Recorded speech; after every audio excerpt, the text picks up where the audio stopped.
What's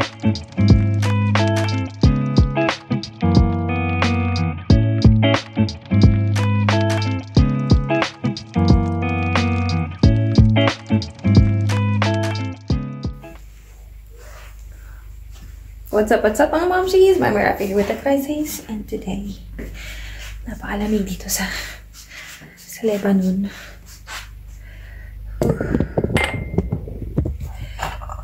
It's a very normal day for us. Hindi kami makalabas ni Nura dahil sobrang lamig. Hindi man nag-snowfall, pero nakaabang ang ulan. Kagabi umuulan siya, kaya ngayong umaga, alam mo yung sobrang hindi ako makabangon sa kama kasi sa higaan dahil grabe yung lamig. Let's see. Kung hindi naman ako makapag-open ng heater dahil walang araw. Hihintayin kong magka-kuryente bago ko ma-open yung dito yung heater.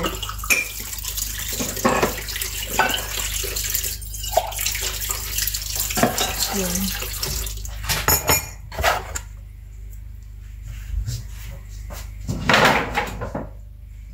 Nakapagluto naman na ako kagabi. Ay, kahapon ng pagkain ni Nura. So, iinitin ko na lang siya. Kasi masakit daw yung tiyan niya. Masama actually yung pakiramdam ni Nana ngayon.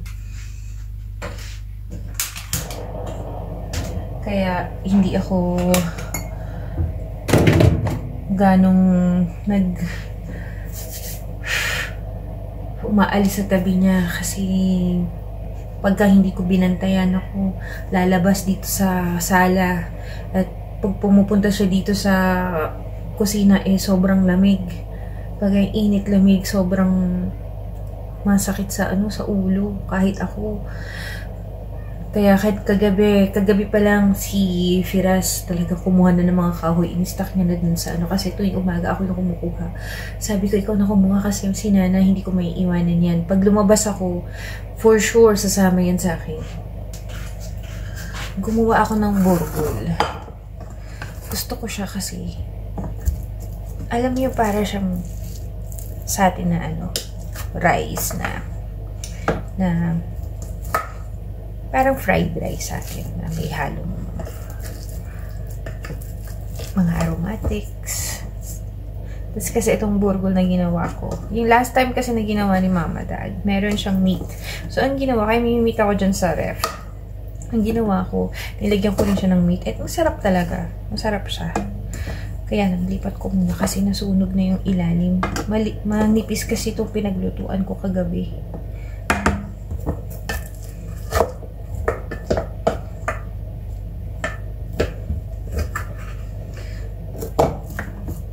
Yan, para madali ko siyang mainit. Dito na lang sa non-stick na pot. Kasi kagabi may laman tong pot na to Ngayon, pinugasan ko na para magamit ko siya ngayon. Diba? Init ko lang sa talilong kanin.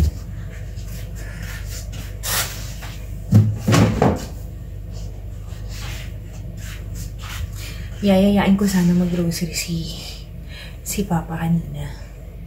Kaya lang, sobrang lamig at ayokong ilabas si Nura ng ganito ka tindi yung lamig. Baka mamaya magtuloy-tuloy yung sakit. So far ngayon, hindi naman siya nilalagnat. Wala siyang lagnat.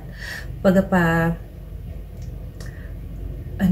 para siyang nagka-clog nose. Ngongo siya. Tapos pagkagabi, yun, nahihirapan siyang matulog kasi barado yung ilong. So, ang ginagawa ko, gumawa ako ng kandila na merong Vicks tsaka cloves. Pag binubuksan ko yun, nakakatulog siya ng diretso. Kaya lang, pinapatay ko kasi.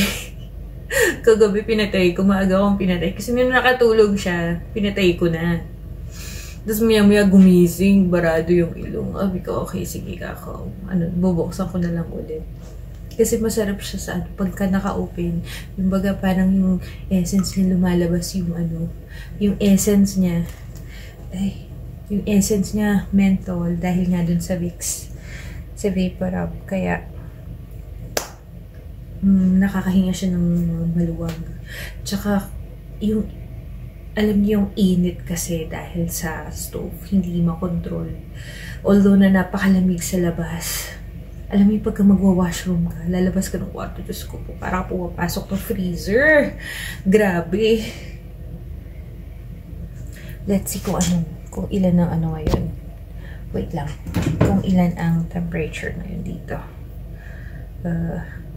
So today, ang temperature is 5 degrees, but feels like 3 degrees.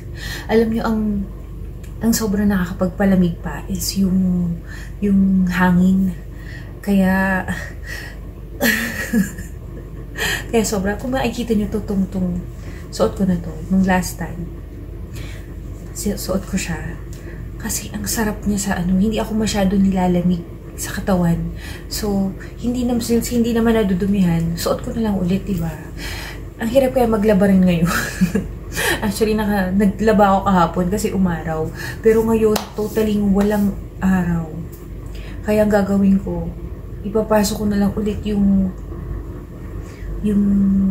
mga nilabahan ko para matuyo. Umaraw siya pero alam niyo yung lamig kasi, may halo. Hindi mo alam kung lamig lang ba yun or basa pa yung damit. Ngayon, kasi since sa sala kami natutulog, hindi ko na tinatanggal yung kutsyon. Tsaka yung mga unan. Kasi ganun din eh. Labas-pasok ang gagawin ko. Magpapakapagod lang ako, di ba? So sabi ni Firas, wag na, okay lang, lagay mo lang yun dyan. Wala namang problema. Tsaka wala namang bibisita ng ganito ang panahon. Walang bibisita sa bahay mo. Okay lang yan. Huwag mo nang i-pressure yung sarili mo maglabas-pasok ng gamit.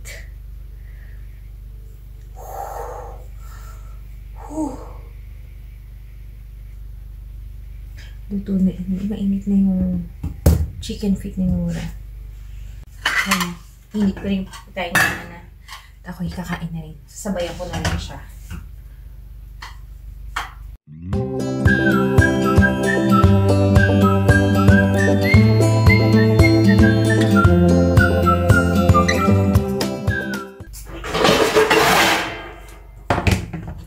Sarap kong usok talaga siya.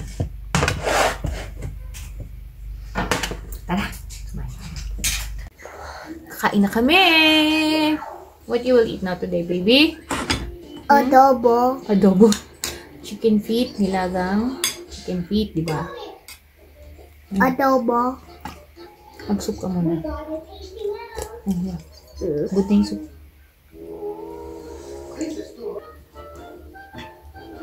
Ito si Nora. Madalas siya naglalamig lalo na pagkain. Gusto niya nagpapasubo pa.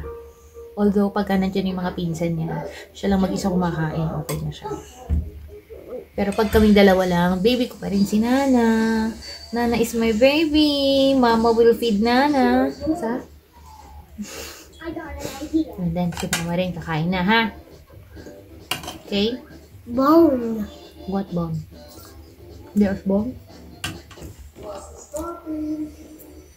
Kain.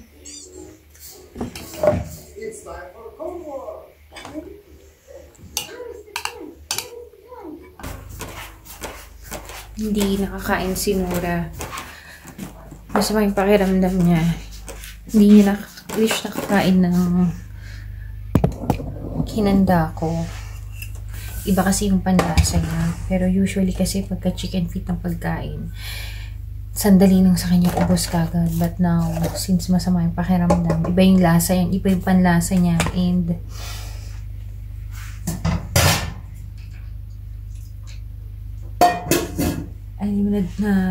naduduwal siya. So, hindi ko na pinilit kasi baka mamaya mas sumakit ang tiyan. Mas mag-trigger yung pagsusukit niya, diba? Okay lang naman kasi milk naman siya bago ko siya ipaghain ng pagkain niya. Humingi siya ng milk sa akin kanina. Binigyan ko. So, try ko na lang siya ulit pagkainin later. Magugustuhan niya. Mahirap talaga pag kami sakit ng bata. Hindi mo matatayset na talaga mo. kumain ka. Diba? Parang tayo lang. Pagka may sakit, may nararamdaman, walang gana talaga.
No, not regular. Come here. Let's decorate the pizza with strawberries and fruit. Now on your pizza is ready. Yummy. Thank you. Cover in my eyes.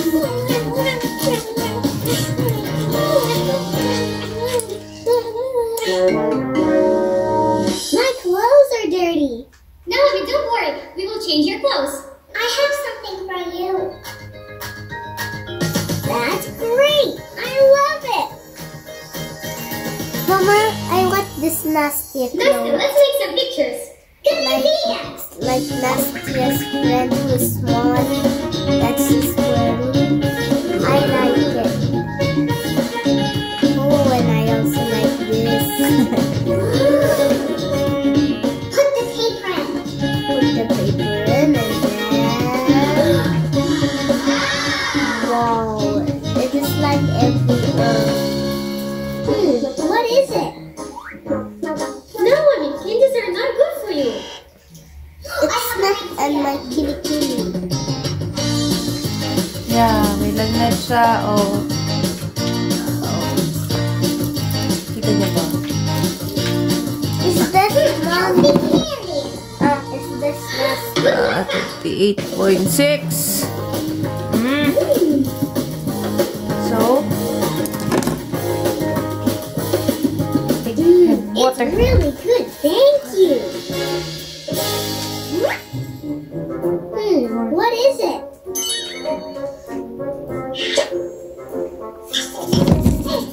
Oh no, no. ay, wakawawa I know what to do. I don't like 3 of those. What? I don't like 3 of those. Oh, so hindi na. Mamayang gabi ka pa iinom ng white bottle. Come here. Punasan na lang kita. Yeah, not smart. This one and this one. Bakit?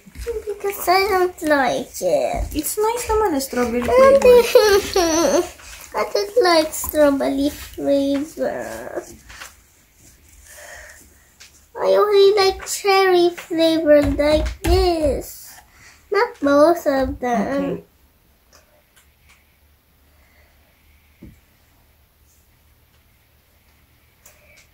You need to put them because your fever is getting high.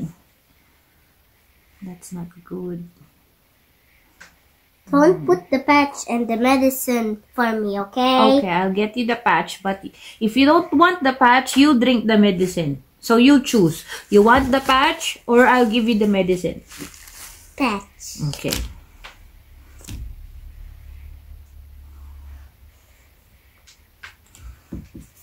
Okay. Ito guys kasi nasa Pilipinas pa lang kami. Kumuha na ako nito. Ito na yung last packet ko. So dito kasi hindi uso yung ganito sa kanila. Kaya ito na yung last ko. So, mag-i-stick ako ngayon. After ko gamitin doon sa kanya, if in case na hindi pa bumabalagnat niya, magmamano-mano tayo ng punas. Opo. Okay, huwag ka nang makulit, ha? Just follow mama, ha? Are you hungry? No? Your tummy is okay? You don't feel hungry at all? Yes. You want some milk? I already think milk. No, that was in the morning. It's already past lunch. You didn't eat anything. Only a little bit of the bread. Only a little bit of donut. Okay, come here. Come here.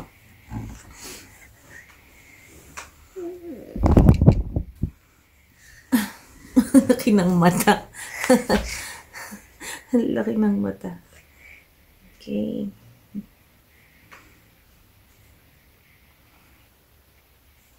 Are you feeling cold or warm? I'm feeling warm. Yeah, because you have a fever. That's why. Okay, can you take a rest now? So lay down here. I will lay down with you. And if you're feeling... Why are you laying down with me? Because if I stand up, you will stand up also. You're not getting any rest. I want you to take a rest so you'll feel better. Okay. Okay? Okay.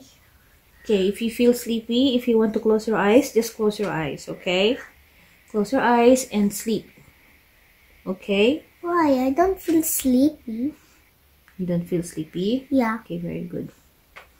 But if you want to sleep, it's okay. You can sleep at this time. You see, Nastia bring phone and see school.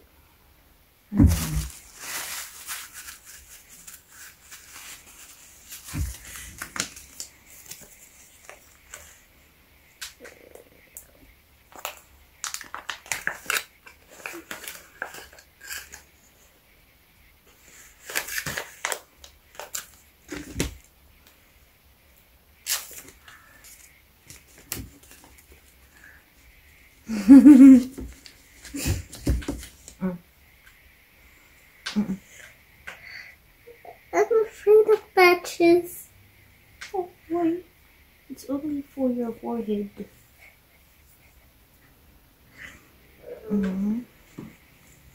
Okay. Ay, baliktad. Hindi pala pantay.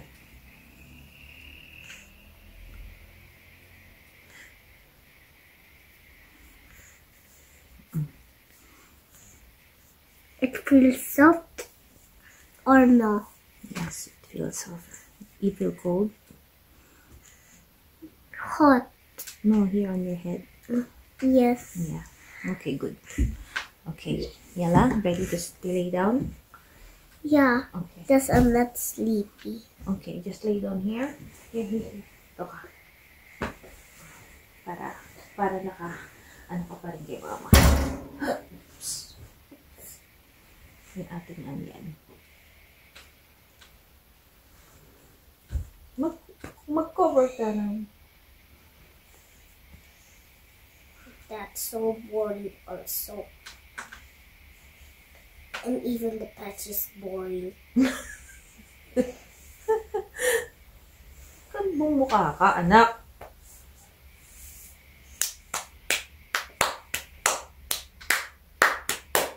Tell them bye-bye now. Bye-bye now. You silly patch. Yan na guys, sorry, hindi muna ako mag-continue ng I'm pag-video. sorry, you silly patch. I don't like you. Why? As you stick on my head. Bravo, bravo. That's boring. Yeah, you are boring because you didn't listen to mama. So you are what you're doing now is boring. Sorry guys, ito talaga yung ayaw ko nangyayari sa mga bata eh. Yung nagkakasakit sila, lalo na hindi nila masabi kung ano talaga yung masakit sa kanila. Tapos wala kang magawa, kundi abatan lang kung ano yung mararamdaman nila. So, hopefully, maging okay na si Nora. And, Monday tomorrow, sabi ni Firas, wala silang pasok dahil merong festival sa Christian community. And that is for the whole Lebanon na walang pasok. So, it's good. Makakapagpahinga si Nora if in case.